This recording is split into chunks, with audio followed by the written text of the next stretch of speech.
이것이 우리의 믿음의 근본이 되게 하시고, 그래서 우리의 삶을 살아가는 동안에 오직 주만 따라가게 하여 주시옵소서. 예수님 이름으로 기도드리옵나이다. 아멘.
감사합니다.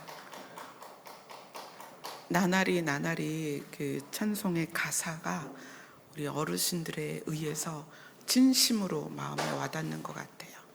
감사합니다.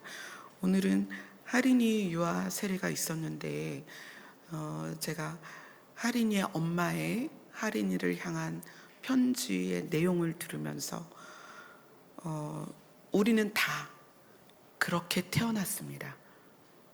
여기 계신 분 중에 엄마를 통하지 않고 이 땅에 오신 분들이 없어요.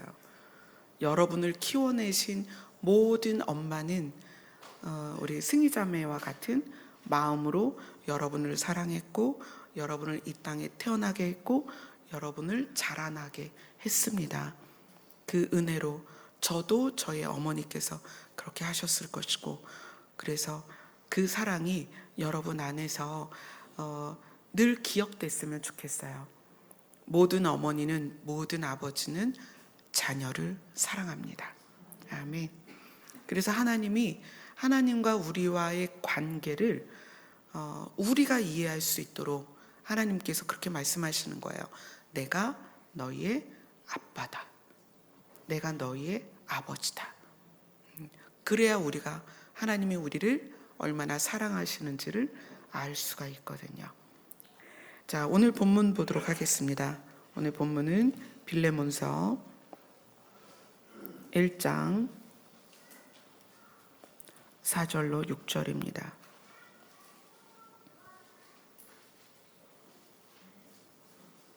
빌레몬서 1장 4절로 6절 함께 읽도록 하겠습니다. 시작. 이로써 하나님께 감사하고 기도할 때 너를 말함은 주 예수와 및 모든 성도에 대한 내 사랑과 믿음이 있음을 들음이니 믿음의 교제가 우리 가운데 있는 선을 알게 하고 그리스도께 이르도록 역사하느니라. 아멘. 사도 바울은 빌레몬에게 믿음이 있다라는 걸 알았습니다. 그리고 사도 바울은 주변의 소문을 통해서 빌레몬의 믿음이 어떤 믿음인지를 들었습니다. 그래서 빌레몬에게 편지를 하면서 너에게 믿음이 있는 걸 알고 있다. 들어서 알고 있다. 그리고 너의 믿음의 교제가 우리 안에서 선을 알게 한다고 그래요. 너의 믿음의 교제가 선을 알게 한다. 그리고 그리스도께 가까이 가도록 너의 믿음이 선을 일으키고 역사한다고 얘기를 해요. 그러니까 어떤 믿음이기에 교제 안에서 선을 이루고 어떤 믿음이기에 그리스도께로 가도록 역사를 할까요? 그래서 이 믿음을 우리가 알려면 이제 믿음의 조상에 대해서 알아야 되죠. 믿음의 조상을 우리가 너무 잘 알고 있어요. 왜 아브라함을 믿음의 조상이라고 할까? 우리가 이제 아브라함에 대한 것을 알아야 이 빌레몬에게 역사하는 믿음에 대해서 알 수가 있습니다. 자, 창세기 12장으로 갑니다.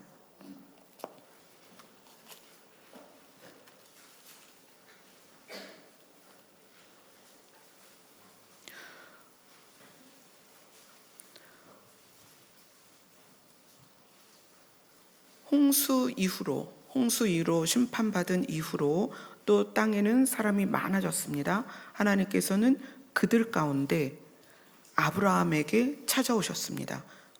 창세기 12장 1절로 2절입니다. 같이 읽습니다. 시작. 여호와께서 아브라함에게 이르시되 너는 너의 고향과 친척과 아버지의 집을 떠나 내가 내게 보여줄 땅으로 가라.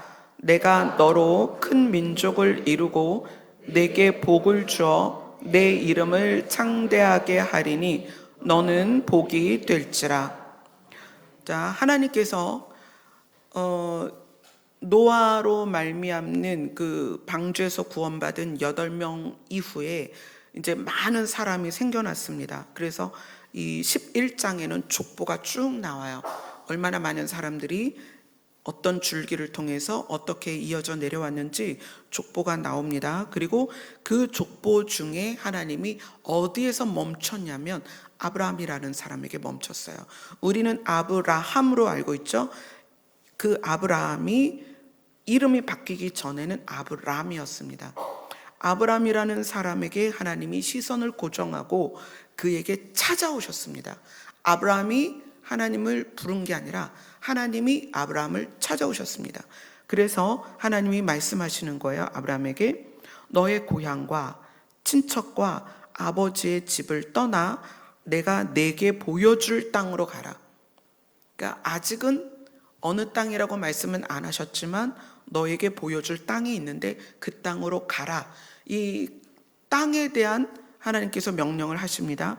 2절에서는 내가 너로 큰 민족을 이루겠다. 하나님께서 너에게 보여줄 땅이 있다. 그 땅에 대한 약속이 이제 뒤로도 쭉 나오는데 하나님은 아브라함에게 땅에 대한 이야기를 하시고요. 그 다음에 내가 너로 큰 민족을 이룰 것이다. 아직까지 이때 나이가 아브라함이 75세였어요. 아직까지 자녀가 없는, 75세인데 자녀가 없단 말이에요. 근데 그 자녀가 없는 아브라함에게 내가 너로 큰 민족을 이룰 것이다.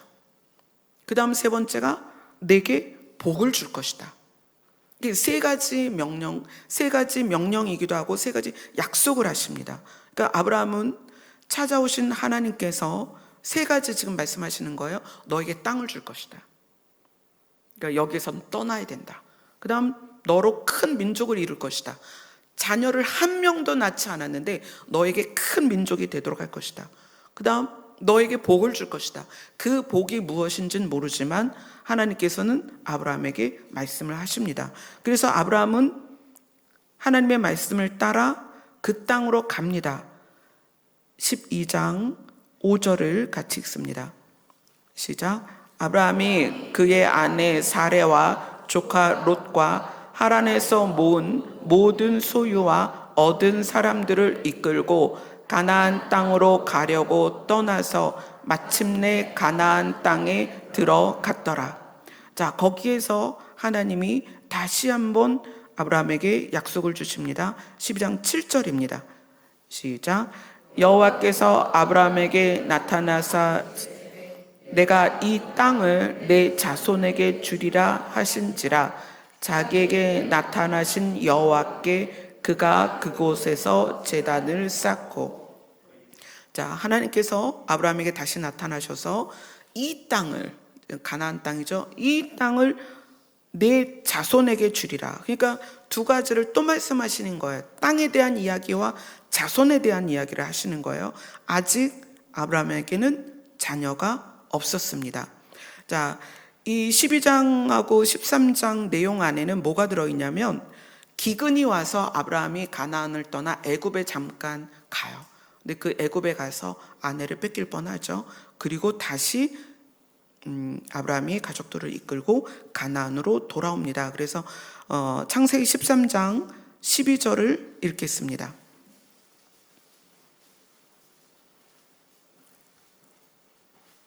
13장 12절 시작.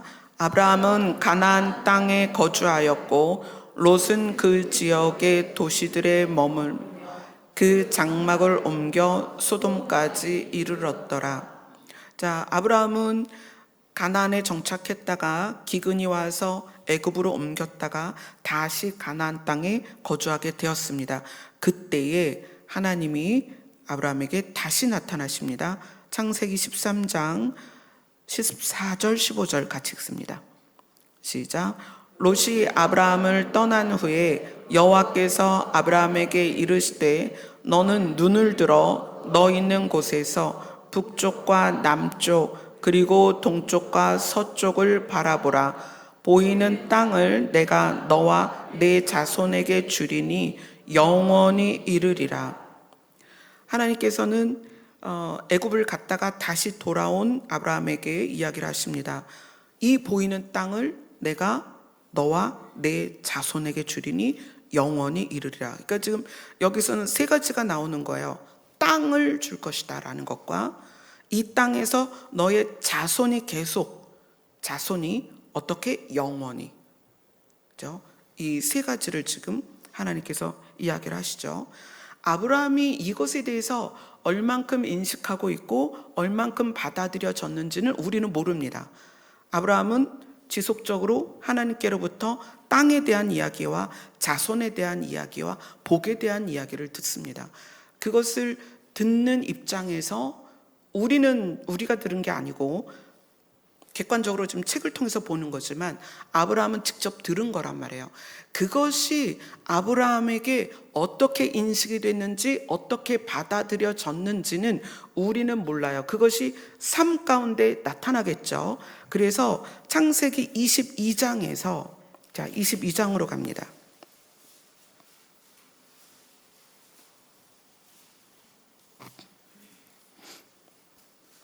22장 1절 22장 1절을 읽습니다. 시작. 그 일 후에 하나님이 아브라함을 시험하시려고 그를 부르시되 아브라함아 하시니 그가 이르되 내가 여기 있나이다. 자, 이 22장에서는 하나님께서 아브라함을 시험하시려고, 여기서 시험은 테스트가 아닙니다. 테스트는 어떤 의미냐면 네가 이걸 알고 있니 모르고 있니. 그래서 학교에서 친구들이 시험을 보죠. 그래서 학교에서 시험 치르는 건 이 학생이 뭘 알고 뭘 모르는지, 그거를 사지선다 오지선다 또는 주관식을 통해서 증명하는 게 테스트예요. 근데 여기에서의 시험은 하나님께서 아브라함에게 말씀하신 것을 아브라함이 잘 붙들고 있는지를 흔들어 보는 거예요. 그러니까 조금 다르죠. 그래서 영어로는 이거를 tempt, 그러니까 유혹한다? 아니면은 흔들어 본다? 이런 의미로 해석을 하시면 돼요. 그러니까 하나님이 아브라함을 시험하시려고 아브라함을 다시 부르시는데, 내가 너에게 말한 세 가지, 땅과 자손과 복, 이 세 가지에 대해서 네가 잘 붙들고 있니? 라는 것을 흔들어서 확인하는 거예요. 나무가 땅에 깊이 박혀 있으면 흔들어도 뿌리가 뽑히지 않습니다. 그러나 얕게 박혀 있으면 흔들면 뿌리채 뽑혀버리죠. 하나님의 시험은 그런 거예요. 내가 너에게 준 약속을 붙들고 있니? 그래서 어떻게 테스트를 하시냐면, 시험을 하시냐면 22장 2절을 같이 읽겠습니다. 시작. 여호와께서 이르시되 내 아들 내 사랑하는 독자 이삭을 데리고 모리아 땅으로 가서 내가 내게 일러준 한 산 거기서 그를 번제로 드리라. 하나님께서는 자손에 대해서 약속을 하셨습니다. 내 씨로 말미암아 이렇게 얘기를 했어요. 그것을 들었습니다. 그런데 하나님께서 네 아들, 네가 사랑하는 독자 이삭을 모리아 땅으로 데리고 가서 거기서 그를 번제로 드려라. 그 명령을 듣고 아브라함이 아침에 일찍 자기 아들을 데리고 가는데, 실제로 번제를 하려면 불을 태워야 되니까 장작, 거기에 쓸 장작, 나무를 쪼개가지고 아브라함이 아들과 함께 갑니다. 올라가요. 모리아산으로 올라가요. 참 되게 두려운 일이긴 하죠. 하나님이 아들을 바치라고 하고 그것도 특히 번제로 태워서 죽여라 이렇게 얘기를 하니까. 가는 과정이 이제 22장 전체에 쭉 흘러갑니다. 그런데 어느 순간에 12절에 음성이 들립니다. 하늘에서. 자, 12절을 읽습니다. 시작. 사자가 이르시되 그 아이에게 내 손을 대지 말라. 그에게 아무 일도 하지 말라. 내가 내 아들 내 독자까지도 아끼지 아니하였으니 내가 이제야 내 하나님을 경외하는 줄을 아노라. 그리고 또다시 하나님께서 말씀하십니다. 16절 17절을 같이 읽습니다. 시작.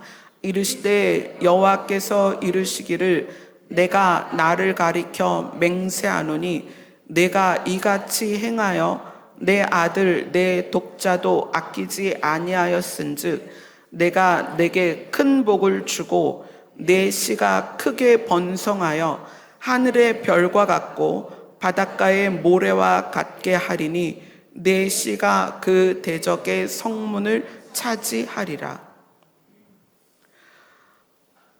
지금 이 아들 이삭에 대한 시험은 어떤 거냐면, 하나님께서 아브라함에게 약속한 것이 세 가지였어요. 땅과 자손과 복. 근데 지금 자손에 대한 시험을 하시는 거거든요. 정말 내가 너에게 약속한 것을 네가 붙들고 있니? 그랬을 때 아브라함이 자기 아들을 번제로 바치려고 그 아들에게, 이삭에게 그 나무를 등에 지게 하고 그 길을 갈 수 있었던 이유가 뭐냐면 그 약속을 믿었기 때문이에요. 하나님의 약속을. 하나님의 약속을. 그 증거가 자, 히브리서 11장입니다.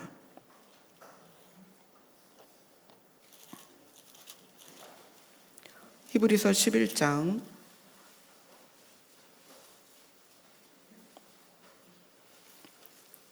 17절부터 19절입니다. 히브리서 11장 17절부터 19절 같이 읽습니다. 시작. 아브라함은 시험을 받을 때에 믿음으로 이삭을 드렸으니 그는 약속들을 받은 자로 돼 그 외아들을 드렸느니라. 그에게 이미 말씀하시기를 내 자손이라 칭할 자는 이삭으로 말미암으리라 하셨으니 그가 하나님이 능히 이삭을 죽은 자 가운데서 다시 살리실 줄로 생각한지라. 비유컨대 그를 죽은 자 가운데서 도로 받은 것이니라. 무슨 얘기냐면 하나님은 사실 아브라함에게 이삭만 있었던 건 아니에요. 이스마엘도 있었죠. 그런데 창세기 21장에서는 이스마엘이 아니라 이삭으로부터 너의 자손이 번성할 거라고 약속을 아예 주셨어요. 그러니까 아브라함은 알았던 거예요. 하나님이 거듭 자손에 대한 약속을 주셨는데 그 자손이 누구로 말미암는 거다? 이삭으로 말미암는 거다. 그래서 아브라함은 하나님이 이삭을 통해서 하늘의 별같이 땅의 모래같이 자손이 많아지게 할 거라는 걸 믿었습니다. 믿었는데 어떻게 하신 거예요? 이삭을 바치라고 한 거죠. 그러니까 아브라함은 그 믿음을 근거로 이삭을 바쳐도 하나님은 이삭을 살려내서 그 이삭을 통하여 자손을 많이 주겠다는 약속을 이루실 걸 믿었다는 거예요. 아멘. 그러니까 우리가 그 아브라함이 이삭을 바치는 사건에 대한 포인트를 어디 두냐에 따라서 강조점이 좀 다르죠. 하나밖에 없는 아들을 명령에 의하여 바쳤다라는 거에 포인트를 둘 수도 있어요. 사실은 그것 때문에 믿음의 조상이라고 우리가 생각하기 쉽죠. 대부분은 그렇게 생각했습니다. 야, 하나밖에 없는 아들을 바쳤으니 얼마나 믿음이 좋아. 그렇게 우리가 생각할 수 있어요. 그런데 아브라함의 믿음은 사실 아들을 바치는 믿음보다 더 컸던 게 뭐냐면 아들을 바치는 믿음이 생길 수 있었던 이유는 하나님의 약속을 믿었다는 거예요. 아멘. 하나님의 약속을 믿는 믿음 때문에 아들을 바친 거예요. 그래서 아들을 바쳤다. 야, 독자를 하나님이 명령하니까 죽이려고 나무를 해가지고 모리아산까지 가서 칼로 내리 찍어 죽일 뻔했어. 얼마나 믿음이 좋아. 그게 아니라는 거예요. 접근이 달라야 됩니다. 아브라함이 이삭을 바칠 수 있었던 것은 믿음이 뭐 담대하고 아니면 희생적이고 초인적인 믿음이다. 그게 아니라 하나님이 이삭을 통해서 내 씨가 번성할 것이다. 이삭을 통해서 민족이 크게 될 것이다. 이삭을 통해서 하늘의 별같이 땅의 모래같이 번성할 것이라는 그 약속을 믿었기 때문에 이삭을 바치라고 했을 때 이삭을 바치면 하나님께서 이 이삭을 다시 살려내서 그 일을 이루시겠지. 아멘. 그래서 하나님을 믿는다는 것은 하나님의 전능성을 믿는 게 물론 당연합니다. 신이시니까 신의 속성 안에 들어있는 게 전능성이에요. 그러니까 우리는 사실 거기에 치우쳐져 있어요. 하나님은 전능하시니까 내가 이번에 사업을 했을 때 대박나게 해주실 거야. 하나님은 전능하시니까 내가 암에 걸려도 하나님은 낫게 해주실 거야. 하나님은 전능하시니까 내 자식 SKY 셋 중에 하나는 붙게 해주실 거야. 하나님은 전능하시니까 우리 아이가 조금 회전이 느린데 그런 느린 회전을 빨리 고쳐주실 거야. 이런 전능성의 포인트를 이렇게 맞추고 있다는 거예요. 그래서 하나님의 전능성을 믿으면 하나님을 어디에 적용하냐면 내가 원하는 거에 하나님을 적용한다는 거예요. 능치 못함이 없을 것이다. 왜요? 하나님이 전능하시니까 뭐든지 다 될 거야. 믿는 대로, 구하는 대로 하나님이 다 주실 거야. 이 믿음을 기반으로 우리가 신앙생활을 하기 때문에 우리가 실패했을 때, 우리가 병이 걸렸을 때, 우리가 좀 안 되는 일이 생겼을 때 좌절하는 거예요. 내가 하나님의 전능성을 믿는데 내 믿음이 좀 연약한가? 내가 좀 기도를 못했나? 내가 좀 교회를 제대로 못 가서 그러나, 내가 좀 봉사를 못해서, 내가 좀 헌금을 많이 못해서, 이런 생각을 하게 된다는 거예요. 그래서 좌절하는 거예요. 근데 하나님이 믿음의 조상 아브라함을 통해서 우리에게 말씀하시는 건 나의 전능성을 믿어라가 아닙니다. 내가 무엇을 약속했는지 기억해라. 나는 내 약속을 반드시 지킨다. 그래서 우리의 믿음이 무엇을 기반으로 해야 되냐면 하나님의 약속을 기반으로 하는 믿음이어야 된다는 거예요. 아멘. 자, 다시 빌레몬서로 갑니다. 오늘 본문 빌레몬서로 가면 바울이 빌레몬에게 너희의 믿음의 교제가 우리 가운데 있는 선을 알게 하고 그리스도께 이르도록 역사하느니라. 그러면 이 빌레몬의 믿음의 교제에서의 믿음은 무엇을 믿는 믿음이었겠느냐는 거예요. 무엇을 근거로 하는 믿음이었을까?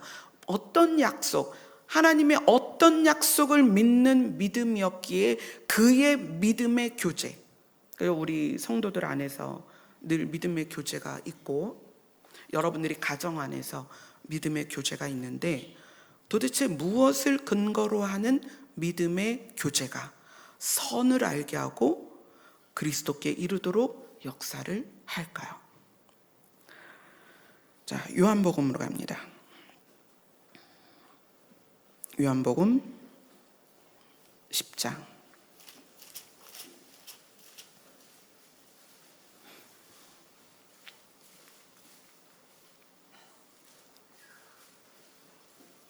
요한복음 10장 11절에서 15절까지 같이 읽습니다. 시작.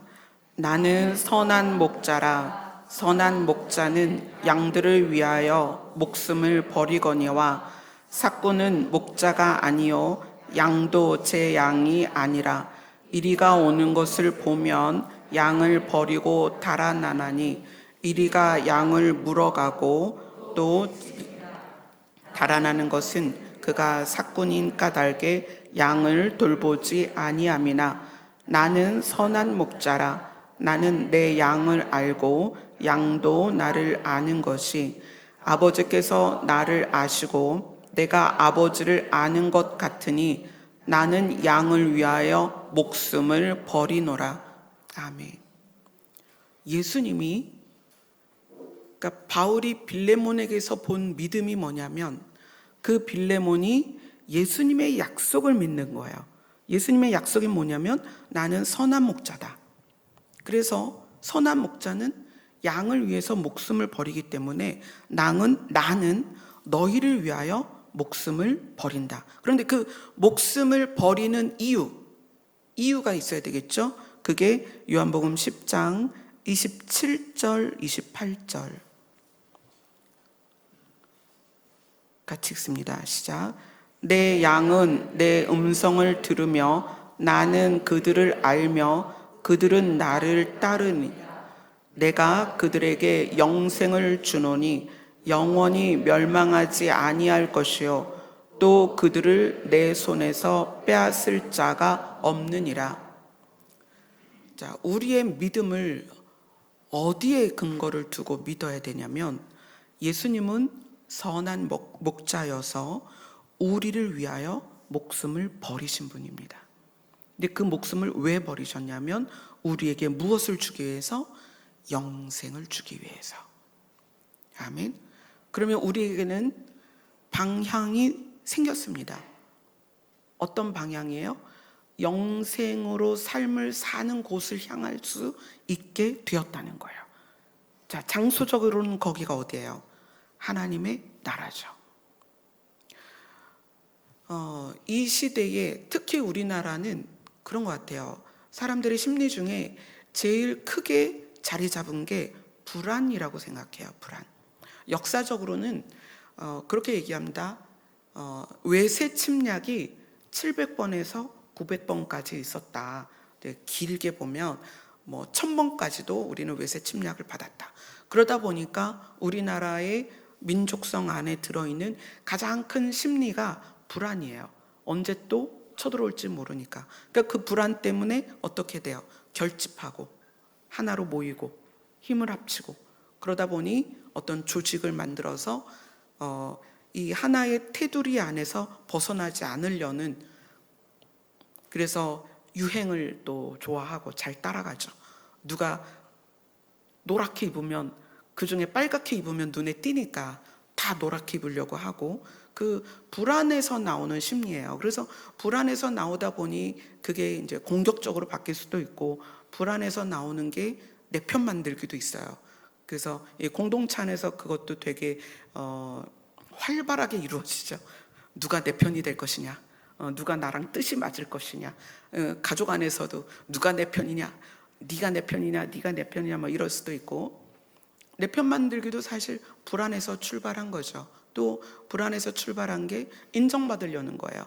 내가 인정받고 또 내가 좀 윗자리에 있어야 되고, 그것이 불안을 조금 줄여주는 방식으로 우리 생활에 많이 이제 깊숙이 자리 잡았죠. 그런데 예수님은 우리에게 주는 약속이 뭐냐면, 내가 너에게 영생을 주기 위해서 내 생명을 버렸다 라는 약속을 주시는 거예요.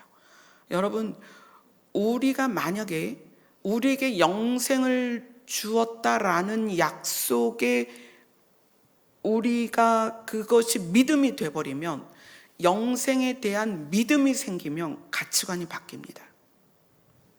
이거는 우리에게서 의미가 있는 것과 의미가 없는 게 굉장히 달라져요. 내가 이 땅에서 사는 것과 영생이라는 두 가지 생명을 놓고, 내가 예수님께서 우리에게 영생을 주셨다라는 것에 대한 그 약속을 믿는 믿음으로 가면 가치관이 바뀝니다. 중요하게 여기는 것이 달라진다는 얘기예요. 무엇이 의미가 있는가의 그 의미 있는 것도 달라집니다. 그래서 그것에서 시작이 돼야만 선이 나올 수가 있어요. 선은 노력해서, 내가 오늘 월급을 받았는데 예전보다 좀 넉넉히 받았으니까 이 월급을 가지고 사람들한테 먹을 것도 사주고 필요를 채워주고, 여러분, 선은 그렇게 해서 나오지 않습니다. 도덕적 훈련으로도 되지 않는 게 선이에요. 선은 예수님이 자기 생명을 버려서 우리를 산 것처럼, 우리에게 영생을 주신 것처럼 자기 생명에 관련된 거예요. 선은 남의 생명을 살리는 건 내 생명을 포기하는 거거든요. 그렇기 때문에 선이, 내가 좀 돈이 많아져서 할 수 있을까요? 아니요. 남들에게 뭘 사주는 걸로 선이 되나요? 아니요. 남의 집에 물건 좀 옮겨주는 걸로 선이 될까요? 아니요. 선은 근본적인 가치의 문제예요. 내가 하나님이 약속하신 영생의 가치를 두고 하나님의 그 영생에 대한 약속을 믿느냐, 그걸 받아들였느냐, 그것 때문에 달라지는 거예요. 예수님이 우리에게 영생을 약속하셨듯이 하나님도 우리에게 약속을 주셨습니다. 시편 23편입니다.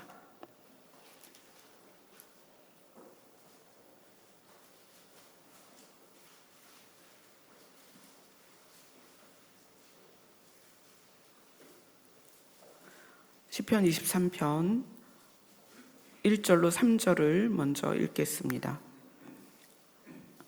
시작. 여호와는 나의 목자시니 내게 부족함이 없으리로다. 그가 나를 푸른 풀밭에 누이시며 쉴만한 물가로 인도하시는도다. 내 영혼을 소생시키시고 자기 이름을 위하여 의의 길로 인도하시는도다. 예수님도 우리에게 목자라고 하시고 우리를 영생을 주기 위해서 자기 생명을 버렸다 그러는데, 하나님도 나의 목자라고 말씀하시는 거예요. 약속입니다. 여호와는 나의 목자십니다. 여호와는 나를 푸른 풀밭에 누이시며 쉴만한 물가로 인도하시는데 내 영혼을 소생시키시고 회복시켜서 자기 이름을 위하여 신이시기 때문에 의의 길로 인도하시는데, 그 의의 길이 어디냐면 그 소유한 영생을 누릴 수 있는 곳으로 인도하신다는 거예요. 그렇게 하기 위해서 4절을 같이 읽습니다. 시작. 내가 사망의 음침한 골짜기로 다닐지라도 해를 두려워하지 않을 것은 주께서 나와 함께 하심이라. 주의 지팡이와 막대기가 나를 안위하시나이다. 우리가 이 땅에서 사는 동안에 정말 많은 일들이 있고 많은 어려움이 있고 많은 두려움이 있고 그래서 많은 불안이 있습니다. 그런 우리에게 걱정하지 마라. 너희가 영생을 원하면 내가 의의 길로 끝까지 인도해서 그곳에 반드시 도달하도록 도와줄게. 무엇으로? 주의 지팡이와 막대기로 나를 도와주실 것이다. 그러니까 하나님의 약속이 내 믿음의 근거가 된다면 우리는 이 땅에서 우리의 불안을 잠재울 수 있다는 거예요. 5절을 같이 읽습니다. 시작. 주께서 내 원수의 목전에서 내게 상을 차려주시고 기름을 내 머리에 부으셨으니 내 잔이 넘치나이다. 살다 보면 우리에게 원수와 같은 관계가 생겨요.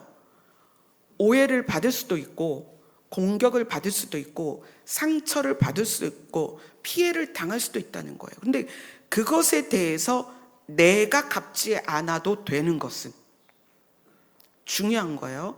내가 갚지 않아도 되는 것은 하나님께서 내 원수의 목전에서 내게 상을 차려주시고 기름을 내 머리에 부으셔서, 이 기름을 내 머리에 부으신다는 건 하나님 입장에서 원수들 앞에서 인정하는 거예요. 얘는 나의 특별한 소유다. 인정하는 거예요. 그러니까 원수를 네가 갚지 마라. 원수 갚는 건 나에게 있다. 하나님께서 약속하시는 거예요. 내가 갚아줄게. 내가 그들 앞에서 너를 특별한 나의 소유로 인정하고 증명해줄게 라는 하나님의 약속입니다. 아멘. 6절을 같이 읽습니다. 시작. 내 평생의 선하심과 인자하심이 반드시 나를 따르리니 내가 여호와의 집에 영원히 살리로다.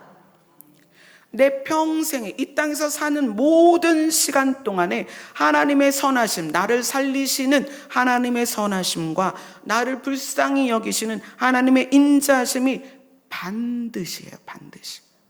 내 평생에 반드시 나를 따르리니 나와 함께 있을 것이고 나를 도울 것이니 내가 여호와의 집에 영원히 살게 될 것이다.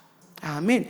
이 시편 23편의 약속을 이루기 위해서 요한복음 10장에서 예수님이 말씀하신 거예요. 내가 너에게 이 시편 23편을 이루기 위해서, 너에게 영생을 주기 위해서 내가 목숨을 버렸다. 이게 예수님의 약속입니다. 여러분, 이것이 여러분의 믿음의 근거가 되어야 됩니다. 여러분의 목적지와 방향이 이것으로, 약속으로 인한 믿음이 되면 여러분의 가치가 바뀝니다. 뭐가 중요한지, 무엇이 가치가 있는지, 무엇이 의미가 있는지가 알아진다는 거예요. 그래서 그게 알아져서 그 삶을 사는 것이 믿음의 교제가 되고, 그게 믿어져서 그 하나님의 약속 때문에 그렇게 살 때 그 믿음의 교제 안에 뭐가 드러나요? 선이 드러난다는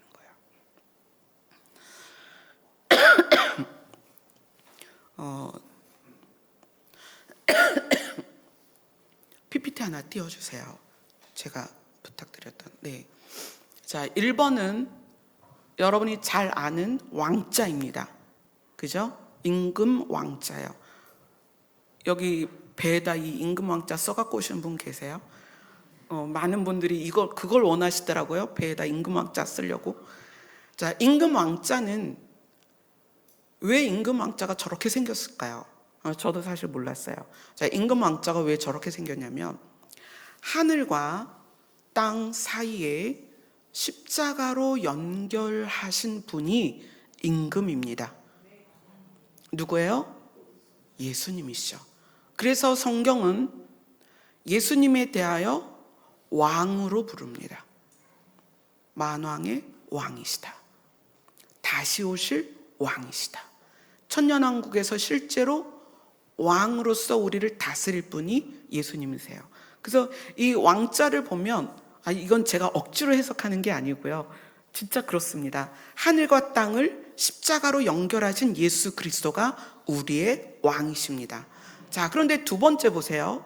이 왕자에다가 뿔 2개를 달고 꼬리를 달았더니 뭐가 됐어요? 양자가 됐죠. 이게 음매하는 양이에요. 양자입니다. 그러니까 예수 그리스도가 우리에게 무엇으로 오셨어요? 어린 양으로 오셨죠. 사실 예수님이 목자라고 우리에게 약속을 주셨지만 예수님이 우리의 죄 때문에 죽으실 때에는 무엇으로 죽으신 거예요? 양으로 죽으신 거예요. 우리의 죄를 속죄하는 속죄 제물로서의 예수님은 양이었습니다. 어린 양이었어요. 그래서 예수님을 세상 죄를 지고 가는 어린 양을 보라 이렇게 얘기하죠. 그래서 이 왕이 양으로 바뀝니다. 자, 세 번째는 왕이 양으로 바뀌고 그 다음에 무슨 글자예요? 선이죠. 착할 선자입니다. 이 선자가 두 가지로 나뉘는데 양자 플러스 말씀 언자예요. 원래 이제 그 말씀 언자 2개가 합쳐져서 양자와 합쳐져서 착할 선자가 되었다 그랬는데 시간이 가면서 말씀 언자 하나가 빠지고 양양자 플러스 말씀 언이 합쳐져서 착할 선이 되었다라고 말하는 부류가 있고, 또 하나는 양양자 플러스 이게 초두머리예요. 풀초자를 간략하게 했을 때 저 모양이 되고요. 그 다음에 있는 게 뭐예요? 입구자죠. 입구자죠. 그래서 이 착할 선은 예수님이 우리에게 주신 말씀이에요. 선이. 예수님이 우리에게 주신 계명이 뭐죠? 하나님을 사랑하고 이웃을 사랑하는 것. 그것이 뭐예요? 선입니다. 하나님을 사랑하고 이웃을 사랑하는 것이 선이다. 예수님이신 양이 우리에게 말씀하신 거예요. 그 다음 양양자의 초두머리의 입구자. 이거는 뭐냐면 양이 풀을 먹어야 삽니다. 그죠? 그러니까 하나님이 우리에 대하여 하나님이 뭘 약속하셨어요? 나는 목자다. 어떤 목자예요? 선한 목자다. 그래서 우리를 푸른 초장으로 이끄셔서 우리를 풀을 뜯게 하시는 거예요. 양이 풀을 뜯으면 풀을 먹으면 살죠. 선은 살리는 것입니다. 아멘. 그래서 예수님이 베드로에게 명령하신 게 있어요. 네가 나를 사랑하니? 그러면 어떻게 해라? 내 양을 먹이라. 내 양을 치라. 내 양을 먹이라. 양이 뭘 먹어야 돼요? 풀 뜯어 먹어야 살죠. 선이라는 것은, 착할 선, 이 선이라는 것은 상대가 어떻게 해야 살아나는지를 볼 줄 알아야 된다는 거예요. 상대의 필요를 볼 줄 알아야 되는 거예요. 근데 예수님이 우리의 필요를 본 거예요. 얘네를 어떻게 하면 살릴 수 있을까? 그래서 예수님은 뭘 주셨어요? 자기의 생명을 주셨어요. 믿음의 교제는 내 편 만드는 것도 아니고 정보를 교환하는 것도 아니고 끼리끼리 모여서 수덕수덕 하는 게 아니에요. 믿음의 교제는 예수님이 우리에게 생명을 주기 위해서 자기 생명을 버리신 그것에 대한, 내가 너에게 영생을 주었다. 이것을 빼앗을 자가 없다라는 약속에 의해서 하나님이 나를 그렇게 사랑하셨구나. 하나님이 나를 그렇게 사랑하셔서 예수님을 우리에게 주셨고 시편 23편 말씀처럼 결국에 우리를 그 나라로 인도하시겠구나 라는 약속에 대한 믿음에 의한 교제여야 된다는 거예요. 그래야 비로소 상대의 아픔이 보이고 그때야 비로소 상대의 무게가 느껴지고 그때야 비로소 내가 어떻게 해야 저 사람을 살릴 수 있을까가 보인다는 거예요. 아멘. 하나님 다 믿죠. 얼마나 열렬히 믿어요? 새벽 기도하죠, 오후 기도하죠, 저녁 기도하죠, 작정 기도하죠, 금식 기도하죠. 얼마나 열심히 기도해요. 뭘 믿는 거예요? 하나님의 전능성을 믿는 거예요. 여러분, 하나님의 전능성은 당연한 것입니다. 왜? 그분이 하나님이시니까. 근데 우리는 우리의 믿음을 어디에 근거로 하여야 되느냐면 예수님과 하나님의 약속에 근거로 해야 되냐는 거예요. 그래서 우리 요한계시록 한번 가봅시다. 요한계시록 21장입니다.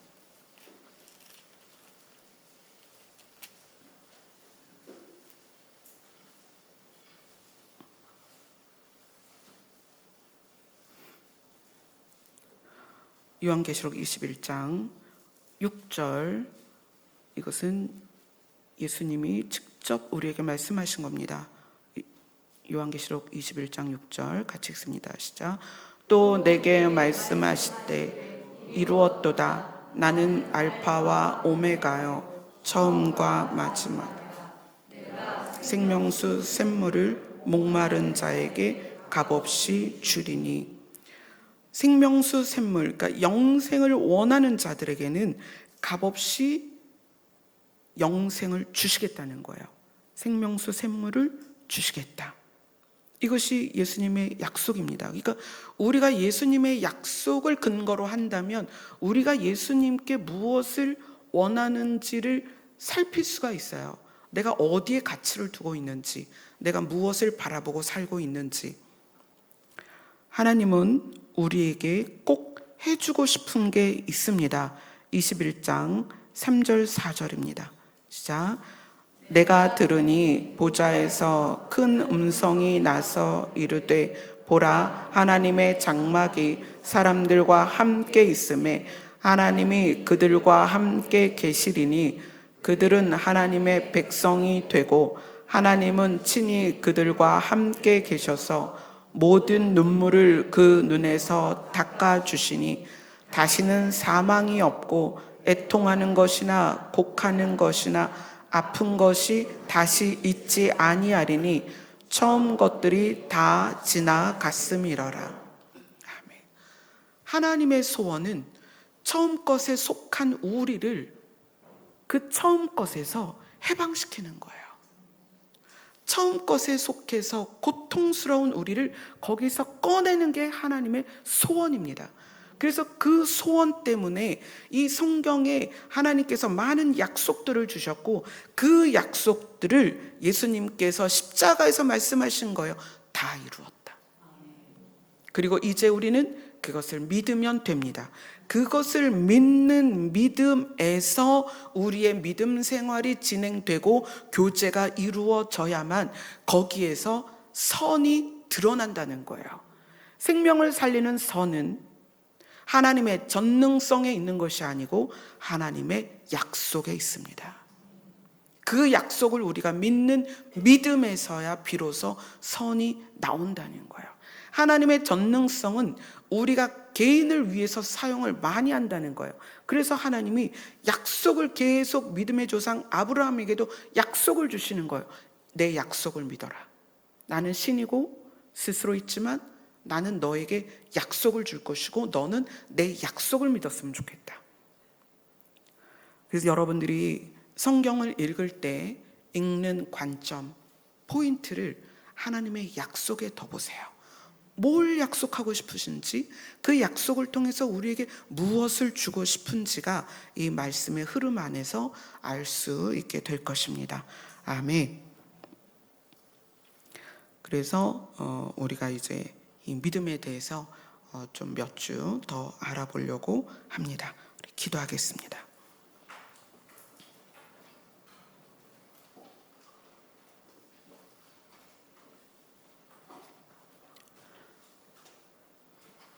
우리의 연약함을 아시는 아버지, 우리가 얼마나 의미 없는 것들을 추구하고 우리가 얼마나 가치 없는 것을 쫓아가고 있는지를 아시는 하나님께서 우리에게 성경 곳곳에 약속을 주셨습니다. 약속을 의지하고 약속을 바라보고 그 약속을 놓치지 말아라. 내가 너희를 처음 세상의 고통에서 건질 것이다. 이 약속이 우리 안에 있는 불안으로 말미암는 모든 증상들을 사라지게 하는 믿음이 될 것입니다. 하나님의 약속을 믿는 믿음이 되게 하여 주시옵소서. 예수님 이름으로 기도드리옵나이다. 아멘. 우리에게 생명의 약속을 주시는 선하신 하나님을 송축하겠습니다.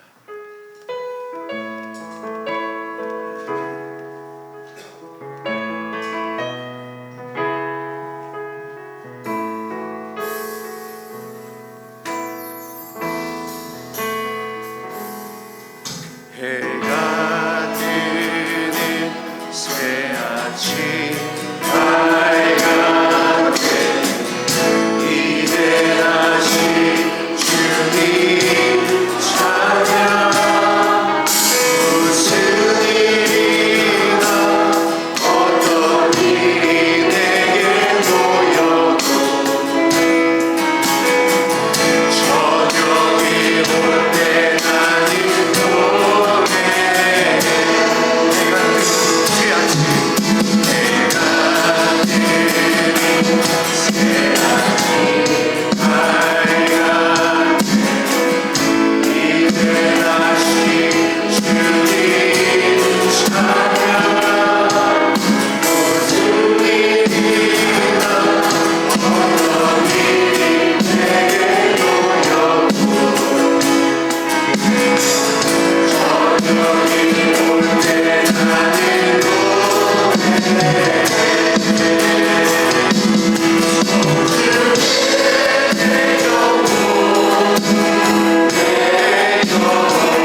오늘 세례를 받은 할인이의 이름이 하나님의 어린 양이라는 뜻입니다. 하나님은 할인이를 반드시 의의 길로 인도하실 것입니다. 저는 제 나이만큼 교회를 다녔지만 하나님의 나라를 배우지 못했었습니다. 우리가 하나님의 나라를 가는 것에 대하여 의미를 배운 적이 없었습니다. 그래서 늘 불안했고 고통 가운데 허우적거리며 전능하신 하나님만 찾았습니다. 하나님 성경에 그런 기적들이 있는데 저에게도 기적을 보여주세요. 그랬는데 하나님이 정말 원하신 것은 저를 하나님의 나라에 데려가는 것이었던 거예요. 그것을 알았을 때 전능하신 하나님이 아니라 나에게 그 나라를 데려가시기 위해서 자기 아들을 이 땅에서 죽이신 그 하나님의 사랑에 물들게 되었습니다. 그리고 나니 세상을 이기게 되었습니다. 세상을 이기는 이김은 하나님의 사랑과 예수 그리스도의 생명입니다. 오늘 이 시간이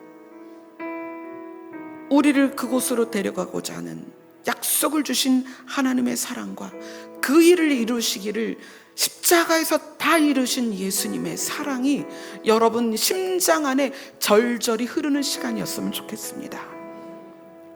주의 이름을 부르는 자는 구원을 얻게 될 것입니다. 다 같이 기도하겠습니다.